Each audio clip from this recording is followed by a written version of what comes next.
अस्सलाम वालेकुम, welcome back to my channel. कैसे हैं आप सब लोग? आई होप कि सब बिल्कुल ठीक ठाक होंगे।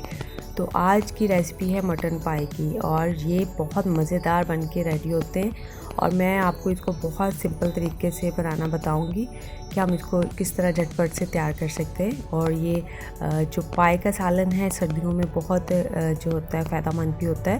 तो चलिए स्टार्ट करते हैं। तो यहाँ पे लिए हैं मैंने ये मटन पाई, इनको मैंने अच्छे से धो लिया था। अच्छा, इसको बेसन या आटे के साथ धो लें तो इसके ऊपर जितने भी बाल वगैरह लगे होते हैं, कुछ इस तरह का लगा होता है ना, वो सारा रिमूव हो जाता है, अच्छे से साफ़ हो जाता है। तो अभी इसको हम प्रेशर में बनाएंगे। तो प्रेशर में मैंने जो है वो पाई डाले हैं, ऊपर से मैं ये डाल दूँगी लहसुन और प्याज। इसका हमने पहले थोड़ा सा मसाला रेडी करना है, उसके बाद जो है फिर हम इसको पकाएंगे। तो इसमें मैंने नमक डाला है आधा चम्मच और थोड़ी सी हल्दी डाली है और इसके अंदर तकरीबन 1 से 1.5 कप पानी डालना है, बल्कि थोड़ा ही डालना है, तकरीबन 1 कप के बराबर आप डाल दें जितने में ये प्याज गल जाए। तो इसको जो है हमने बंद करके 10 मिनट तक जो है वो प्रेशर लगाना है और जो है वो इसको अच्छे से मसाला इसका रेडी हो जाएगा। तो यहाँ पे मैंने प्रेशर खोल दिया है। तो ये देखिए इसका जो प्याज और लहसुन था उसका बिल्कुल अच्छे से पेस्ट बन गया है और अब इसमें थोड़ा सा पानी था तो इसको मैं थोड़ा सा जो है वो फ्राई कर रही हूँ ताकि ये भी पानी ड्राई हो जाए। तो अभी इसके साथ जो है ये मैंने पेस्ट बना के रखा था अदरक और सब्ज़ मिर्च और इसका टमाटर का, तो इसको भी इसके अंदर डाल के साथ ही फ्राई करना है इसको भी अच्छी तरह से, ताकि ये फ्राई करते करते ये भी साथ ही इनके अच्छे से पेस्ट बन जाए। इसको पहले भी मैंने पेस्ट ही बना के डाला है ताकि इसका अच्छे से एक जो है वो बन जाए, मसाला इसका रेडी हो। तो अभी इसको जो है वो इसमें मैंने लाल मिर्च नहीं डाली थी, वो डाल दी हैं, बाकी मसाले इसमें डालेंगे। और ये ज़ीरा गरम मसाला है साबुत, इसको मैंने अच्छे से फ्राई किया था और बाद में इसको मैंने पीस लिया था और सूखा धनिया पिसा हुआ है ये भी इसके अंदर डालना है और डाल के इसको अच्छे से जो है वो फ्राई करते रहना है हमने 1 से 2 मिनट के लिए। हमने इसको यहीं पे फ्राई कर लेना है, इसको बाद में जो है वो बस हमने इसको प्रेशर लगा के तो बस पकाना है। तो अभी ये पानी काफ़ी ड्राई हो चुका था, अच्छे से मसाले जो है वो भुन गए थे। तो अब मैं इसके अंदर ऑयल डाल रही हूँ।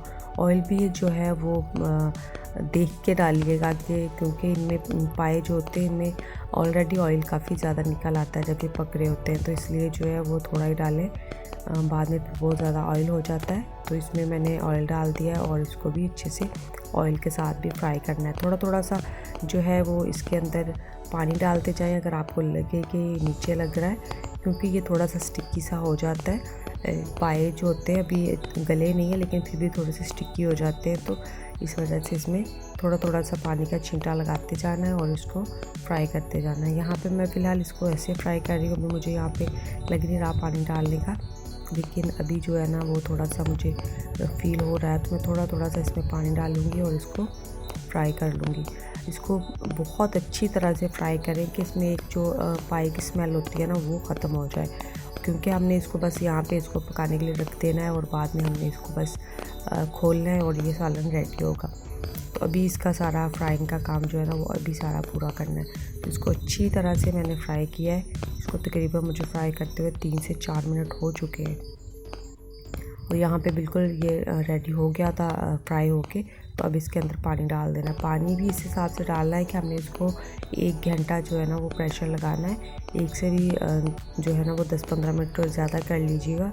तो पानी उस हिसाब से डालें कि ये मैनेज हो जाए, ये ना हो कि 1 घंटे में ये नीचे लग जाए। तो इस वजह से मैंने इसके अंदर तकरीबन ये 3 गिलास पानी के डाले थे बड़े वाले, ताकि ये अच्छे से पक जाए। और प्रेशर लगा के इसको मैंने रख दिया है और अब जो है वो मैं पूरे 1 घंटे तक के लिए इसको जो है ना वो पकने के लिए छोड़ दूँगी।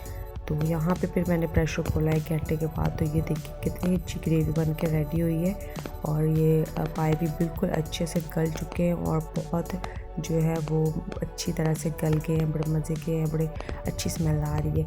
तो इनको चले सर्व करते हैं, इसको डिश आउट करते हैं। तो यहाँ पे मैंने इनको इस तरह से डिश आउट किया है।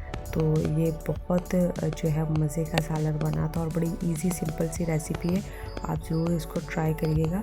और इसको आप खा सकते हैं सुबह नाश्ते में भी, आप इसको जो है वो खा सकते हैं और नान के साथ, चपाती के साथ आप इसको खाएं, ख़मीरी रोटी के साथ खाएं, इसको बहुत मज़े का लगता है। आप इसको डिनर में भी खा सकते हैं और आप इसको सुबह नाश्ते में भी ले सकते हैं। और बहुत ईजी सी सिंपल सी रेसिपी है और जो है वो टेस्ट में लाजवाब बनती है।